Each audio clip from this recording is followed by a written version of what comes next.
Number 205, Padden Drive. Save your thumb. Okay, we're coming in now. Let him know that we're here. See Mr. Richard Jaconette, Spring Valley, California. Something of a quirk of nature, and they began breeding this. So what they were doing was actually developing a strain of bird that was going to start to do this. Slowly the tumbler, and eventually the roller as we know it.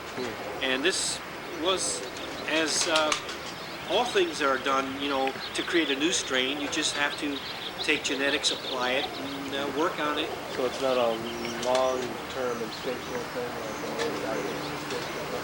No, I wouldn't say a bird came along all of a sudden and was a species of its own.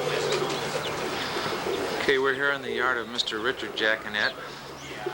He's talking to my friend Jeffrey. We're going to sit down and just get a few shots of some of his rollers, breeders and so forth.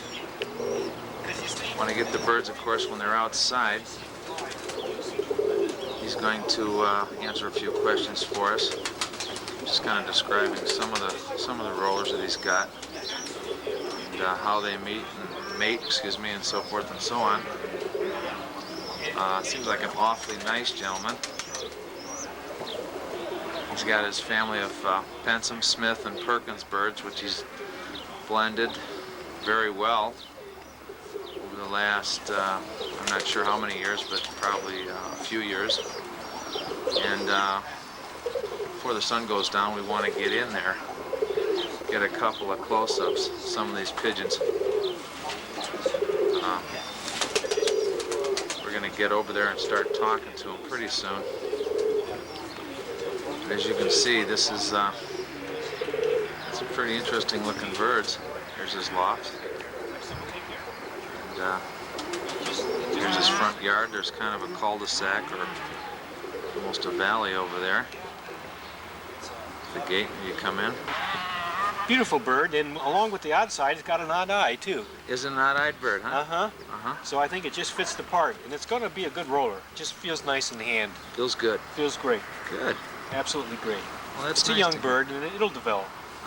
What particular pair is that one on, just out of curiosity? Actually, it's off my Black Rain line. Black Rain? Uh-huh. Is there? Do you have Black Rain here? I don't have her here, but I do have her. But it's at the point now where I've had so many visitors, I've had to use a little safety precaution, you know. Sure. And some of my better birds are in another location. Good. And so makes sense. They're just safe and comfortable okay. right now. I hear that. I hear that. But she's off my Black Rain line. Real nice bird. Directly from the hen, or? Right off of the hand. Okay. Excuse me.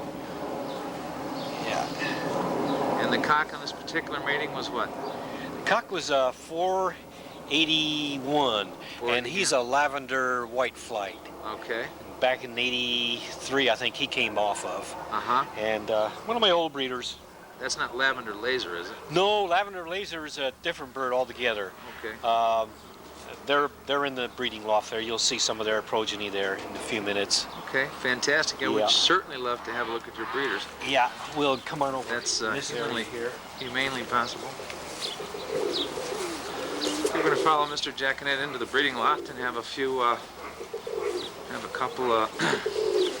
roll a few feet of his breeding birds. Okay, we're following into the breeding loft here of Richard Jaconette. This is one section of my breeding loft that I have here at the home. There's a lavender laser right there. Okay. You can see on the eggs. That's a cockbird, isn't it? Yeah. One's a cock one. Of course, the hen is the same thing. There's the hen and a cock. In fact, I think I said it the opposite. There's the hen and there's the cock right here. The white. It's a lavender bald saddle. Okay. And very, very pretty markings on the birds. Beautiful bird. And beautiful bird. The original bird that I developed this line from was back in 1979. Okay. Beautiful bird and a beautiful 40-foot spinner. Absolutely perfect. Oh, real nice bird. Excellent. From that bird, I developed this line so to where when I breed these two together, I get bald saddles. Beautiful. So the genes are set on that particular line. Okay, right above them, what pair would you call that? This up above? Right above lavender laser, yeah, that right pair. Here. Okay, now there's a dun barred cock self there. Nice orange-eyed fella. Good spinner he was in his day. And you can see there's a little beard badge, blue bar, white over there. Badge mark, yeah. Yeah, and they've raised some fine youngsters too. Okay. And above them, what is that? A tick bird? Yeah. Well, actually, you got a lavender, and of course the black ticking badge there, and mated to a little what we call a red dun saddle there, bald Bald head, yeah. in nature. And part of that is from the lavender laser line on the hand there. Okay. But you've got just all colorations there. You certainly do. Nice little hen there. You see her? Sure do. That cock, what is he, like a dark tort on the top there? On the top? Yes, sir. Yeah, He's a dark tort. He's kind of a little bit of a grizzled front on him. And he's a good little fella, good breeder. These are all your primary stock birds, right, sir? Yeah, along with some others I have in another location. Right, There's a real pretty red hen over here. Just flew in here. She went in her nest. Up there? 5604? Yeah. And Sure looks pretty, doesn't she? It's a real nice dark checkered white cock there.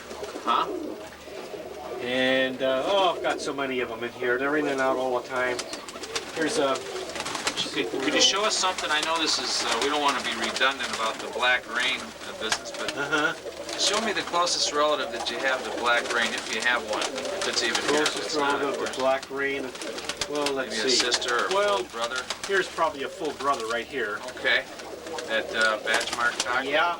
Just went inside, start cooling. Yeah. Yeah. And we may have one or two more around in here. One more question on that, if you don't mind. Who produced black rain? Do you still have the original pair? No, those birds are all gone now. They're dead and gone, yeah, 9674. They're gone now. And black rain's going on its 10th year now. Oh, is she 10? No kidding. Yeah, she's going on her 10th year, so they're getting up there. It's an interesting, looks to be a straight ahead. He's kind of he's a bronze bar grizzle, straight ahead there. Yeah. Right there, yeah. Well, how would you describe that bird color-wise? Yeah, actually, you did about as good a job as I could do. I'm no pro, I'll tell you. I'm learning all the time.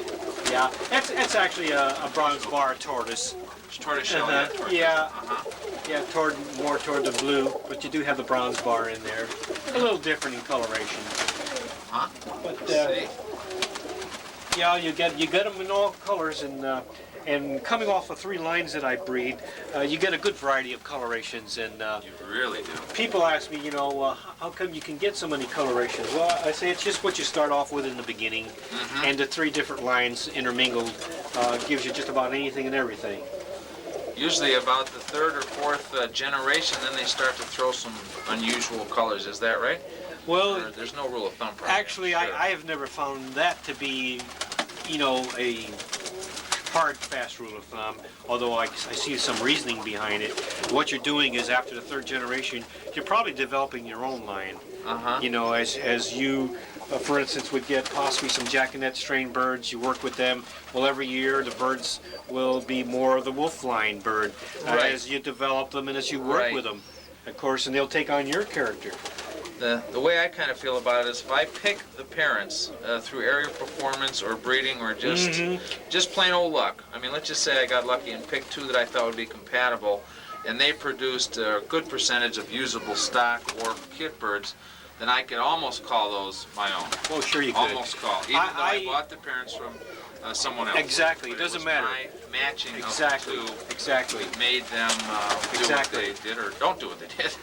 What I say, and that's a pretty good rule of thumb, I think after the 5th year of working with a particular strain, I think they're your birds. Right, And you could say they're your strain now. Right, yeah. Because they have taken definitely on your character. That I agree with, and that's a great way to say it. Because as we all know, everybody's got to start somewhere. Exactly. Sometime. Let's go over to the middle loft. I'd like to show you some... Excellent, Richard. Let me just get one more Sure, quick you just go ahead and... panorama here. What do you want to do here? Sure won't waste a lot of your time. No, that's okay. This is real special for us. It's a full brother to black rain right there. Anybody's interested. Just kind of looking at Mr. Jaconette's birds here. The loft squeakers. Certainly does have a lot of very, very unusual, beautiful colors. A gorgeous cockbird. Seems to be a dark tort. There's a nice, I believe that's a tort also, next to a gorgeous bronze-barred tort cock. Notice how calm they are? Yeah. That's an important feature of the breed, by the way. My birds are relatively calm also. That's one thing I will not tolerate, That's good. is radical acting birds. I gotta have temperament too. Yeah, exactly. That's exactly what you're naming. It's part of the physical part of the bird, really. Yeah, I've had a couple wild birds that, frankly, I just tossed them. I didn't like them, and I didn't like how they would pick up or pick out or pick on the young or Yeah, but you see, whatever. a bird that's flighty like that is not going to be able to control a good roll. Yeah, It's just not going to be able to handle it. I believe it. And that's why it's important. I believe that too. Well, not to be redundant, there's an awfully gorgeous bird. That's Right there. Pockets right there. Pockets? Yeah, I call him Pockets. Pockets. Well, His how'd you describe him? coloration is because of the split genes in what he had developed from his parents. Okay, And beautiful coloration. In fact, I turned down $350 for that bird. I can believe that. I can believe that. Yeah, I did. It was Rollers just are last still a year. bargain, you know that, don't you? You Somebody better want- believe it. Actually, a bird like that is nice to showcase a loft Uh-huh. because that kind of coloration doesn't come around very often. Is there any way to describe that, or? No, I call it a split gene. It's a black. Split and, gene, it's black and broached, white. broached black on one side, on the other side, and of course you have the hackling of the black and white. Uh-huh. Pretty bird. Nice Oh, unusual. white eye Yeah, or the gravel eye. pearl eye. Yeah. Beautiful. Okay, we're going to shift now to Richard's other loft, which is on the, I believe you call it the west side of the structure, west side of this building. Okay, let's just, geez, I'm sorry, it was empty. Don't drop the camera. Okay, there's one last look at Pockets behind a lavender, looks like to be a cockbird, Yeah, he's a cock. and red grizzle. One of his features in breeding is he'll breed all white too. All white cells.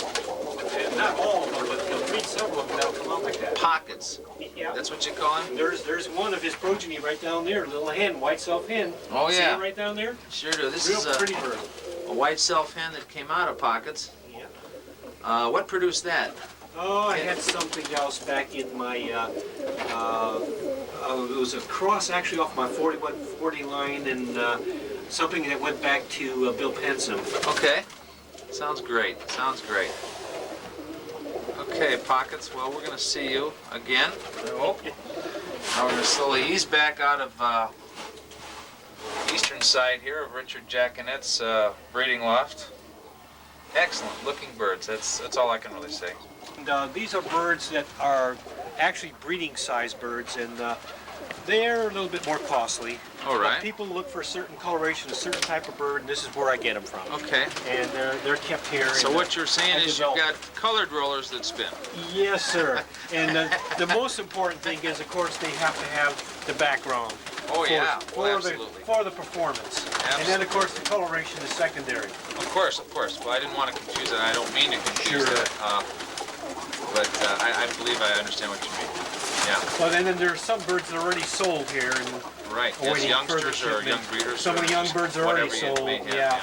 And Their stock looks exceptional. They have there's a lavender laser line. There's some of the progeny right there. You see the same as the parents. sure do. Exactly the same. Another one right over there. Your birds have character, Richard. That's the word I'm looking for. They're actually They have the right character. type. They have to have the right type. Yeah. And they do. can't be too large. They got to be that compact size that I look for. Right. Well, you have that, and you have beautiful character birds. I believe you have beautiful colored birds, Thank you. of course, and they just look right. Like Pensum said, you know, a first-class pigeon looks like one. Here, I want to show you. You have some first-class pigeons. That's all I know. excuse me, I want to show you a Yes, clay sir. tortoise bar. I'm going to bring them out here for you. Okay, love to see him. Yeah, what I'm going to do is I'm going to close the this over. Yeah, Okay, because you could get got out. it. See this? And this is a beautiful marked bird. One of the prettier marked birds I've bred. How would you describe that officially? Actually, I call it a clay tortoise bronze bar. Clay tort bronze bar, okay. And if you want to cut it short, you can say We don't wanna blue cut it. tortoise bronze, but I like to You wouldn't call that a clay. blue grizzle then?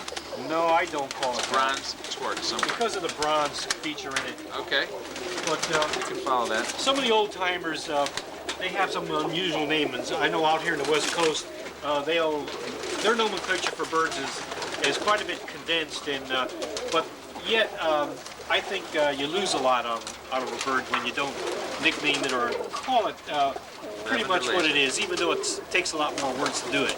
I understand. This is a lavender laser protege, isn't it right there? That's him. Yeah. That is him? Yeah. No, that's not him, but that's a Okay. cockbird off of him. This is a cock directly out of lavender laser. Right there, who he was just sitting on the breeding, bath pan. Get flustered. This is really a treat for me. All I can say is, wowee. You have some gorgeous pigeons. You really do. You really do. You absolutely do. That's all there is to it. You deserve all the credit you get. And I'll show you another bird off of Yeah, Black please Rain. do. Oh, I'd love to see it. We'd love to see something that looks like black rain, Richard, if you have it, or Here's a daughter Here of to- Black Rains right daughter, here. a direct. That one there, no. Yeah, right here. Stick him back in. Huh? This is out of Black Rain herself, right? That one right there? That one right there. You see the black model. Sure, right there. That That's black off of model Black Rain. right here who just jumped up on the Pretty back type there. bird. Absolutely fine looking black Look at that model. type on it. Gorgeous type. See the way it stands, the intelligence, the look. I do. Just I enough do. featheration. This particular pigeon is out of Black Rain herself. Yep, that's her. Just want everybody to know that this is a direct descendant of Black Rain. 82 cover, APJ. One of the finest rollers we believe it's ever been bred. Okay, if everybody's enjoying this video, we've got a little bit more to go here. We're having just a wonderful time with Mr. Richard Jaconette. I'll show you On, Patent Drive. kit of birds shipped. Okay, and they're about how old, Richard, would you say? 6 to 9 weeks. 6 to 9 weeks. Yeah. Look at that little lavender. Yeah. Ooh, Yeah. goodness. What do could you look sell your right back kits in for? What would a kit of like 20 of these youngsters go Okay, for? well I start off with 8 birds, 200, 10 Okay. birds, 250, I see. 12 birds, 295, 16 birds, 375, full 20 bird kit, 465. Full 20 bird kit is 465. Okay. Fine, finest quality Jaconette rollers. And that's what we've got going on. And they are just beautiful, Richard. I'm so impressed I can't even stand it, I'm telling you. I would, if I was just starting out again and I had seen what I see right now, I'd be happy to give you 465 for a 20 bird kit. I would. Because we've got lavenders here, we've got black and whites, we've got reds. The lavenders are what's really catching my eye in the models. I'm a model freak. Yeah. I'm trying to establish a black and white model line of my own, and I'm coming along. I think I'm making good. I've only been in the hobby now for about, not even really 2 years, and I've already, done a lot of photography. I do videos of my own birds, of course, and I haven't visited Ellis yet, but I'm going to go up and see him, and I do our own flies in Florida. I did the big fly up there in South Carolina this summer. The guys from Piedmont Fly and Roller Club and the Foothills Roller Club, James Turner and those guys, Don Simpson, Don Green. So I got to meet a few of the Mid-South guys, and I had a real good time up there. I videotaped that whole flight. 80% of my footage is the NBRC footage on that particular tape. That's my photography. Jim Schneider, of course, he edited the tape and did a lot of the cutting of it and slowing of everything down.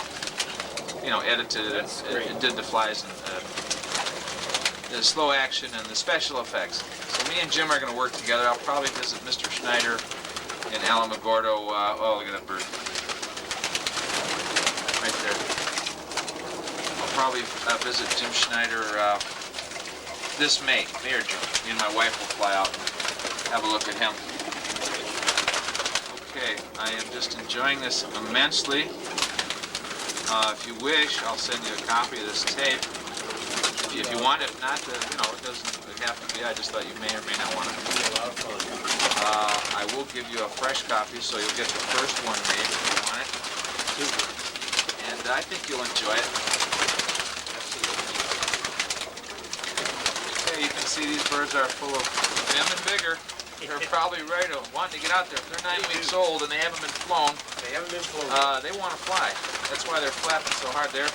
When you first wean your birds, Richard, what kind of a mixture do you use? Just a straight grain or a mix? Yeah, I use pellets my own and grain? grain. I'll show you out here in a minute. Oh, I'd love to see it. I'd love to see it. And I've used this for over 40 years, and I swear by it. I would love to know it, what it is. I use a 50-50 pellets and mix, but I'm always looking for a better way. I'll show you, exactly what I do. Okay, I'd like to spend quite a while here, but I think I've captured what I'm trying to capture. You can tell these young birds are just ready to go. They are energized, to say the least. About 8-9 weeks, they haven't been flown, they're ready to go. And these babies look just fit as a fiddle. Okay, we're moving, we're outside, and we're back on the lawn of Q. It's our pleasure. This Here's is a grain his that I feeding use. mixture. Okay, Now, care to explain it? Don't give what us all I your take, secrets, but no, this is what I take, and I tell this to anyone that wishes to listen. okay, I take a 100-pound bag of regular pigeon feed, right. and this is with a small popcorn, as you can see. Uh-huh, Don't ever get anything bigger than that. okay, And I take that 100-pound bag, I'll mix Popcorn. 50 pounds of Milo okay, and 50 pounds of wheat. Now Okay. the wheat could be the yellow as you see here, All or right. it could be red wheat, doesn't matter. Whichever right. is cheapest is fine. Before I leave, I'm going to write that down. Would that be okay? Sure. You take Great. your 50-pound Milo, 50-pound wheat, throw it in with 100-pound of regular pigeon feed with a small corn. Right, with popcorn. Uh-huh. Got And it. you've got a pigeon mix that's excellent for flying. Really gets What them it does, going, yeah, what it does is it takes your regular pigeon feed, which is about 16 to 18% protein, 8 to 15. down to about 10 to 11%, which I think is I've ideal. heard that from so many people. Yeah. Usually, if you could tell us how much do you give per bird per day and how long can you get them to fly on that particular I'll tell ratio of this particular grain?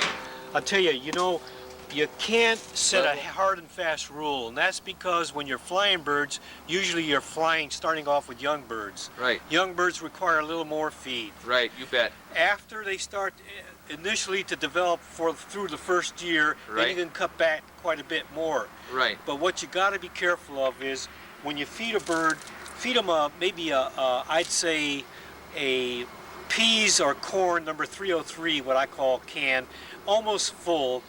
And if they stay out for 45 minutes and fly, that's good. right, If they come down too soon, you know you haven't fed them enough. right. And if they stay up too long and go too high, you probably overfed them. And if Okay. you can't control them when they come down, you've overfed them. Right, right. That's what I birds- go by. Okay. My birds tend to go up for an hour and a half, 2 hours on a level, tablespoon of 50-50. 50% pellets, 50% pigeon, no corn, Yeah. So they're getting a 15% mix. That's a but little high in protein, I would Yeah. say. I'm going to write this down. I am personally Definitely. looking for a good mix that I can eliminate the pellets with, that I can feed all my birds, Yeah, and that I can get them 45 minutes to an hour, that they'll go up, spin, work hard, and come down. sure. Even though that sounds ideal, that's what I'm shooting for. Well, that's what you look for. That's You right, know, exactly. That's what we're gonna try to get here.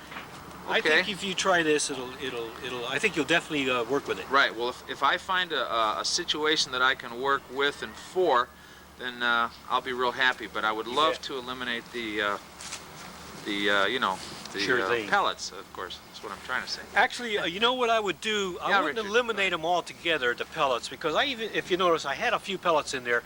Uh-huh. What I do is, The birds like a little bit of salt taste, and Right. pellets do contain some sodium and salt. So 5% pellets wouldn't kill them. Wouldn't kill them, and in fact, it would benefit them. And do you feed grit to your breeders or to your flyers? Not to my flyers, a little bit to my breeders because they pick it up in the sand that I change every 2 weeks in the loft. Right, that's what I Uh-huh. do too. I have a sand Base. sand base. Mhm, Yeah, I think yeah. sand is a great material Excellent, excellent. I go for by this it. kind of stuff. Yeah. Good. I don't Good think you deal. could do better than that. No, I sure don't think you could either. Well, you have really impressed me, I'll tell you that much. You have got some super looking birds. There's just Yeah. no other way to put it. Wish I I call it like it is. I don't kind of fool around, but Appreciate that. you really have got some dynamite looking birds. They've done the job over the years. Oh, I bet they have, yeah. I'm always working, striving to do better. Sure, we and, all are. I'll always do that, you know. You bet. I haven't reached the zenith, I don't think. How Hi, old? sweetheart. Oh, here's Richard's. Little in-law, a little bit of a little grandchild here, I should Hi, say. sweetie. My daughter's down for the weekend, and she's Okay. got her 2 little children. It's Richard's Okay. granddaughter. Yeah, Jaconette's granddaughter. yeah. Awfully cute little. Take a picture. You're Yeah. taking a picture. We're He's taking taking a a picture picture of of you. you. That's little Lindsay Ann. Lindsay Ann. Yeah. Wave to everybody out there, hon. Say hello. Hi. Wave to him. Yeah, that girl. Boy, you're a sweetie. Taking a picture. We're taking your Yeah. picture, honey. That's right. Well, Sure that's are. great.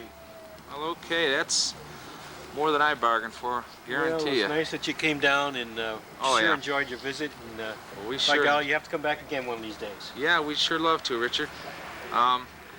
Okay, folks, I'm going to run real quick across the front of Mr. Jaconette's loft again, and then we're going to write down the feeding formula, if he doesn't mind giving it to No, me. I'm going to get you a piece of paper and I'm going to write it down on my letterhead. Okay. I'll print it right out for you. Thanks, Richard. Yeah, Lindsay Ann, you got a little horse on your thing. Dun, dun, dun, dun, dun, dun, dun.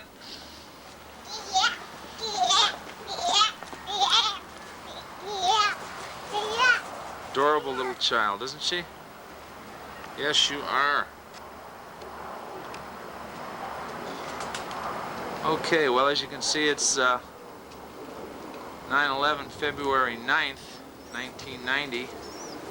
That's Florida time, so it's a little different out here. Right now, it's probably 5:30 LA time.